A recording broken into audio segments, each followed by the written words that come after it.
In the Bond franchise, women exist mainly to have sex with 007, then die a violent death. No longer. Now the heroes of the summer season of spy capers and thrillers are heroines. Maybe soon we might even have a villain saying, Bond, we've been expecting you. For your eyes only, darling.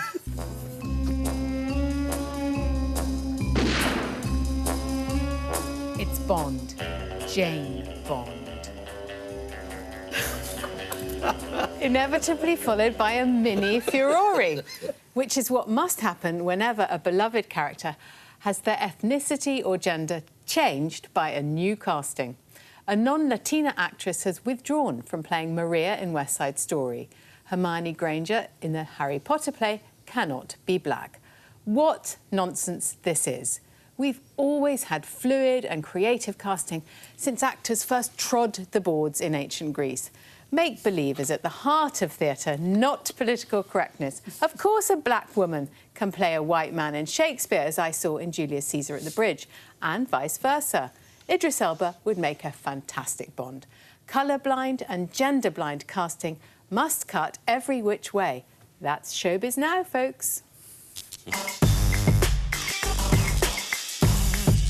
This is fascinating, and what I'm about to say, as long as it doesn't get me shot by the gun you just have there, Not Jane that, Bond.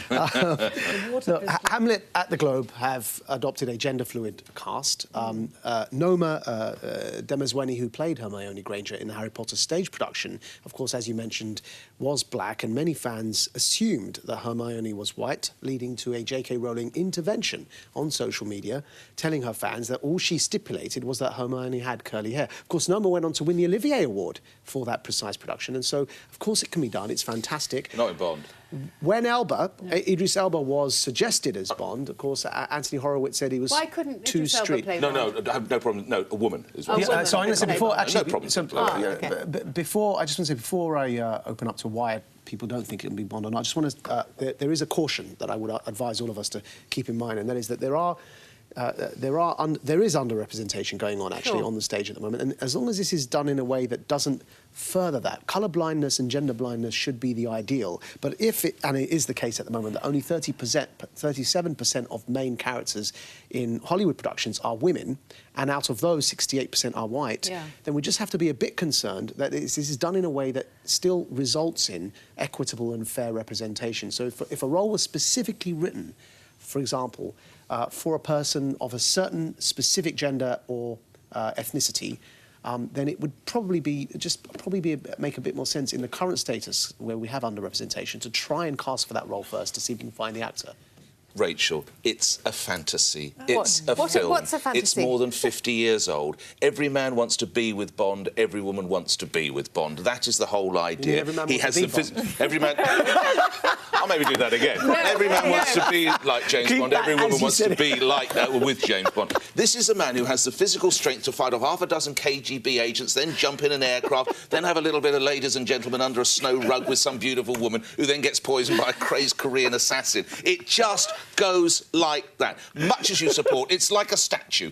Well, let's accept that it was written at that time. I don't give a damn whether he's white or whether he's black, but you cannot have a female Bond. That's part of the fantasy. And lastly, a bloke looks at Bond and thinks, God, I wish I could fight like him. I wish I could play golf like him. I wish I could fly an aircraft like him. I wish I could have ladies and gentlemen like him. And that's why it can't be a woman. I'm glad you pointed at me when you said looks like Bond. That is probably the most compelling case I've heard so far for what Rachel's arguing. I mean, really, like, you've just brought back the 1950s. That's where it's set.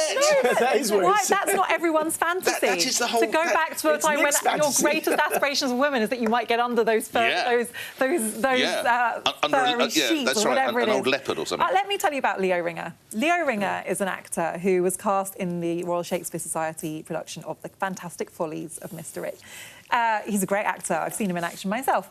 Now, he was on the receiving end of a review by none other than Quentin Letts, my old friend, who said that Leo Ringer is too cool, too mature, not chinless or daft or funny enough. Was he cast because he's black? If so, the RSC's clunking approach to politically correct casting has again weakened its stage product. I suppose its managers are under pressure from the Arts Council to tick inclusiveness boxes, but at some point they're going to have to decide if their core business is drama or social engineering. There's more. And then Leo Ringer replied to that saying, and this is, I want you to listen carefully. In the early years of my career, he said, I mainly witnessed actors of colour, like myself, in stereotypical roles such as servants and criminals, rather than leading parts. Let him finish. There was never any casting that could be considered as inclusive. Let's made an extended and unforgivable racial slur against me and my fellow actors of take colour. one sentence. And I agree. So do I. This is about a woman playing Bond, not a black. I have no problem with a black fella being Bond. Rachel's argument is about... No, it's Jane Bond. Read the title. It's Jane OK, there was a cute little stunt, but the general argument was about gender and race fluidity. I think you all misunderstood my argument. I slightly disagree with Madge as well, because I don't think you should necessarily cast the person who... we want the best person for the part, whether they're black, white, male or female. No, that's where you're wrong. No, I'm not. White, yes. Leave Bond aside. But what we Why are you dressed like that, dear? Hide the gun, right? No, but...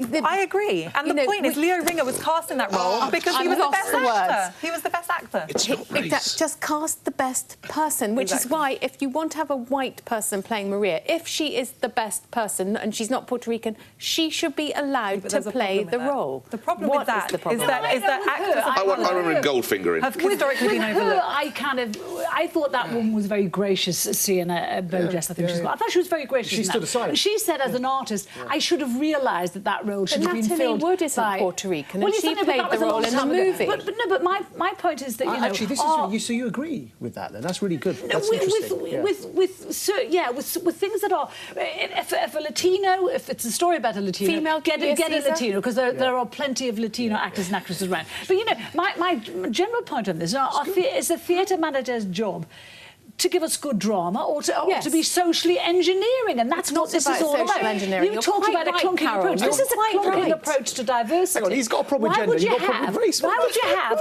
a woman playing a man when there's plenty of blokes around, and vice versa? Why would you mess with that? It makes great theatre. You might want to do that. You might want to do that.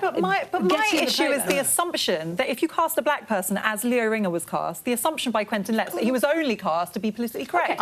The assumption that it's not just that he was the best person, which is the Royal Shakespeare Society said. We cast him. But that is that is Rachel's point. We're trampling on historical accuracy with a lot of drama. In that thing, Troy... OK, but it's supposed to be convincing. In that thing, Troy, The Rise and Fall of a City, they cast parts of supposedly Greek, blonde, blue-eyed warriors. They cast black men in that role. There are loads of Africans in ancient Greece, Carol. What's this got to do with Jane Bond? I'm confused. It's a bit more...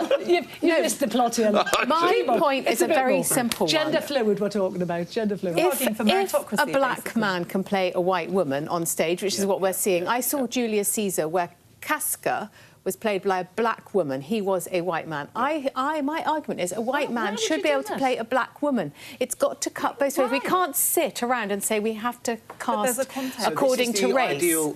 No, you've got to do it. This is the ideal scenario. Actors have historically been overlooked. Yes, and I know. Film and theatre industry have not been meritocracy. I agree. So if you now start giving the few roles that were designed for them to white actors, you're not achieving the desired goal. That's theatre. That's showbiz. Nick just wants to talk about Bond. I understand what you say. You only cared about Bond. I watched all the movies. OK.